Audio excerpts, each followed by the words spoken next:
Olá, eu sou a Karina Rezende Lima Gonçalves, estudante do Centro Universitário do Distrito Federal, estou no 5º semestre e junto com as minhas colegas que também estudam na UDF e no 5º semestre, vamos apresentar o relatório final de Saúde Coletiva 2. A Organização Mundial da Saúde, OMS, em 1946, definiu saúde como um estado de completo bem-estar físico, mental e social, e não apenas como a ausência de doença ou enfermidade. A percepção do conceito de qualidade de vida também tem muitos pontos em comum com a definição de saúde. Desse modo, percebe-se a necessidade de analisar o corpo, a mente e até mesmo o contexto social no qual o indivíduo está inserido para conceituar melhor o estado de saúde. A palavra prevenção surge no contexto da promoção de saúde como um conjunto de atitudes que devemos tomar por antecipação, de modo a evitar determinados acontecimentos. Ou seja, surge no sentido de precaução ou de evitar determinados riscos. Nesse sentido, a prevenção e promoção de saúde surgem também associadas à mudança de atitudes de modo a efetuar uma eficaz prevenção de doenças. A promoção de saúde e qualidade de vida são fatores indissociáveis. Não podemos ter uma boa qualidade de vida sem que tenhamos saúde. O Instituto Aldeias Infantis foi nosso lugar de atuação, onde íamos alternando em 2 grupos de 3 trios as visitas, em que um grupo ia em uma semana e o outro na semana seguinte, sendo assim de 15 em 15 dias. É localizado na Asa Norte, no Distrito Federal, e é uma instituição que abriga os refugiados principalmente vindos da Venezuela, até que eles consigam se estabilizar no país. E esse acolhimento dura em torno de 3 meses, tendo casos que chegam até 3 anos. O Aldeias SOS possui diversas unidades no Brasil inteiro. Eles buscam proporcionar melhor qualidade de vida para as crianças, oferecem atividades educativas e buscam inserir as pessoas no mercado de trabalho, para ter uma boa condição quando sair do instituto. Essas 2 imagens representam onde realizávamos as práticas do estágio. No ambiente de estágio era fundamental ter biossegurança, principalmente por conta do Covid-19, pois propaga-se via gotículas respiratórias, contato direto com secreções infectadas e aerosóis. Mas não somente por conta da pandemia em que vivemos são tomadas as devidas medidas para controle dos riscos físicos, químicos e biológicos, controle dos riscos ergonômicos e acidentais. Por isso, na odontologia e principalmente no nosso estágio, são necessários alguns cuidados, como a utilização de máscara N95, utilizar a máscara cirúrgica sobre a N95, utilizar o pijama cirúrgico e apenas colocar no ambiente de estágio, trocar de roupa ao ir para casa, utilizar luvas, gorros, sobre jaleco, óculos de proteção, face shield, lavar cuidadosamente as mãos antes e depois de tratar os pacientes, desinfectar o ambiente com álcool 70 por 3 vezes, utilizar o papel filme e forro de bancada, ter precauções redobradas e seguir rigorosamente todos os procedimentos universais de esterilização e desinfecção. A odontologia preza a saúde bucal das pessoas, e para manter uma boa saúde é necessário estar rotineiramente realizando práticas preventivas, como ir a consultas odontológicas pelo menos a cada 6 meses, assim como escovar os dentes e usar o fio dental após as refeições. Entretanto, algumas pessoas acabam se equivocando na hora de fazer sua higiene oral e escovando de maneira errada. Para isso, é de extrema importância a escovação supervisionada durante os atendimentos, com o objetivo de orientar e estimular a boa saúde oral. Uma má escovação pode ter consequências terríveis, como perda de tecidos dentários e traumas bucais. Mas pior ainda é a falta de higiene oral, e para isso são utilizados dentifrícios fluoretados que são de extrema importância, pois agem fazendo reposição mineral nos dentes, mas que em excesso também podem fazer mal. Então também é importante, no momento da escovação supervisionada, a orientação correta da quantidade de dentifrícios fluoretados para cada faixa etária. Pessoas que vêm de outros países em busca de uma condição melhor são constantemente ignoradas pela sociedade, principalmente pelo governo. E quando são ajudadas, as pessoas cometem o erro de não dar tanta importância à atenção para a saúde bucal. Mas é importante tanto quanto. Além de afetar a autoestima e a visão externa da pessoa, a saúde bucal, quando prejudicada e agravada, pode gerar outros problemas como endocardite bacteriana, pneumonia e desnutrição. É, portanto, então é importante a promoção de saúde bucal para todas as idades, principalmente excluídos da sociedade, que estão em situação de vulnerabilidade. São pessoas que precisam de atenção, apoio e cuidado, principalmente, pois muitos não dão a devida importância para a sua saúde bucal, levando a consequências ruins no futuro. Pensando nessas situações, é de extrema importância a promoção de saúde bucal para uma qualidade de vida melhor e boas oportunidades futuras. Oi, eu sou a Ana Emanuele Melão dos Santos e, bom, a minha parte é o estágio em si, né? O que o trio fazia dentro do campo de estágio. E como já mostrado anteriormente, a gente ficou trabalhando no Instituto Aldeias Infantis SOS Brasília, né? Ao longo desse semestre. E os atendimentos sempre começavam com a professora supervisora, que é a professora Cíntia, destinando um paciente para cada trio que ali estava, né? Para cada trio, para cada dupla que ali estavam. E o circulante de cada trio, né? Era responsável em ir até esse paciente e fazer com ele o preenchimento de alguns documentos muito importantes, os quais eram o questionário COVID, né? Em que nele tinham perguntas sobre a saúde atual do paciente, sobre possível contato com algum positivo para COVID, possíveis sintomas, né, presença de sintomas ou não.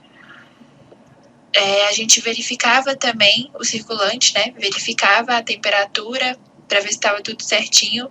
Se caso a temperatura desse mais elevada, a gente não continuava, o que não ocorreu. Todos os atendimentos ocorreram de forma obedecendo a todos os protocolos, né? O outro documento era o termo de uso de imagem, que é outro documento muito essencial, em que a gente tem que sempre ter para poder usar a imagem, né, do paciente, que ele tinha que autorizar assinando. E o TCLE, que é o termo de consentimento livre esclarecido, em que o responsável legal assinava autorizando aquela pesquisa, né? Após o preenchimento, né, desses documentos, o circulante levava esse paciente para o operador e o auxiliar continuar o atendimento, né, para onde a gente iria continuar o atendimento. Daí, o operador fazia a evidenciação de placa nesse paciente, né, passando o evidenciador em todos os dentes, tanto na arcada superior quanto na arcada inferior, e acontecia o cálculo do índice de placa desse paciente usando a técnica de O'Leary, né? Usando o cálculo de O'Leary. Terminando esse cálculo, a gente continuava fazendo a orientação de escovação, né? Para esse paciente. A técnica mais utilizada no campo de estágio era a técnica de Stillman modificada, que seria para crianças, adolescentes e adultos e pacientes com retração gengival. Então, essa foi a técnica que a gente achou a melhor para ser usada, né, ali no campo de estágio. E a gente usou ela em todos os dias. Como a gente está na pandemia, a gente, para poder respeitar todos os protocolos, a gente não poderia supervisionar, né, ir com esse paciente até o local da escovação. Então, a gente demonstrava a escovação, né, como seria a escovação correta, como funcionaria a técnica correta no manequim, né? No manequim que a gente levava. E daí o paciente ia, escovava e passava o fio, né? Que a gente mostrava tanto a escovação quanto como se passava o fio, né? O jeito correto. E ele retornava, né? Ao final retornava para que o atendimento continuasse. No retorno do paciente, o trio continuava, né? O atendimento com a anamnese em si, que seria os exames clínicos, né? Com o preenchimento da ficha da OMS.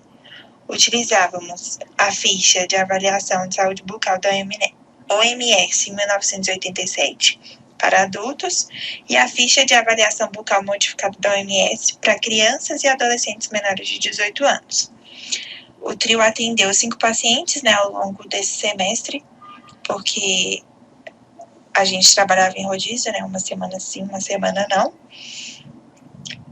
Desses 5 pacientes, 2 eram menores de 18 anos, um de 11 anos, o outro de 15 anos, meninos, e 3 mulheres já adultas, né? Uma de 36, outra de 32 e outra de 18.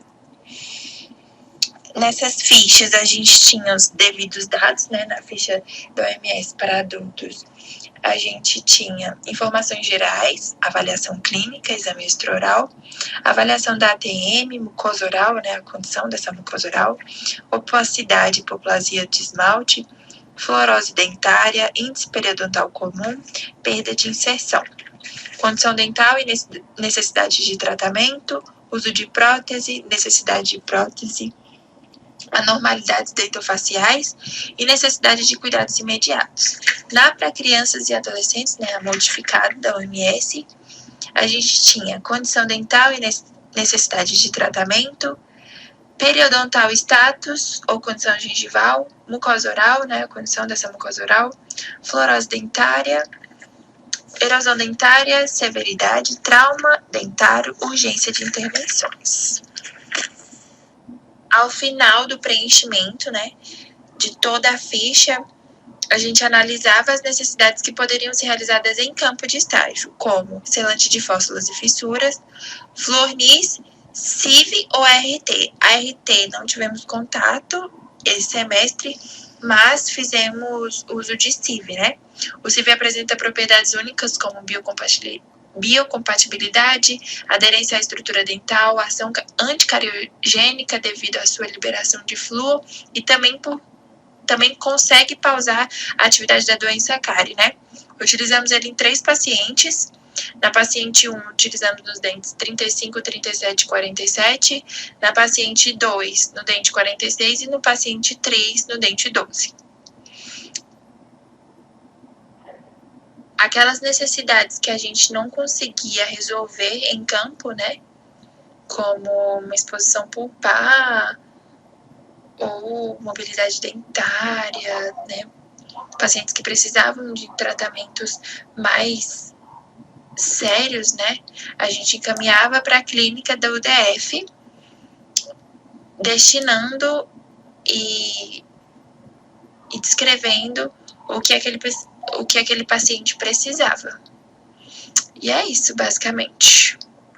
Meu nome é Natália de Oliveira Alves e agora eu vou apresentar a minha parte do trabalho. Nesse semestre, a gente teve 5 pacientes, onde 3 eram crianças e 2 eram adultas. E foram pacientes com condições bucais bem diferentes uma da outra, tendo condições bem precárias até paciente que não tinha nenhuma cárie. Nós fizemos raspagem e encaminhamos 3 pacientes para a clínica da faculdade, para fazer cirurgia, restauração e entre outros. E também aplicamos Flornis e evidenciador de placa em todos os pacientes. Nós fizemos um material educativo sobre a saúde bucal em crianças de 3 a 6 anos de idade. Foi feito um vídeo bem explicativo com imagens coloridas e a gente deixou um QR Code no final com o acesso a uma cartilha de atividades infantis sobre odontologia. E no último dia do estágio, a gente imprimiu e entregou para as crianças, junto com pipoca e giz de cera. Essa campanha do Flyer foi feita com o intuito de arrecadar alimentos para pessoas em situação de rua, onde deixamos bem claro o propósito e os pontos de arrecadação. Nós postamos nas redes sociais e contamos com a ajuda de outros trios também. Esse 5º semestre foi bem produtivo, apesar da pandemia. Conseguimos atender muitos pacientes, ser solidários, ajudar e aprender uns com os outros.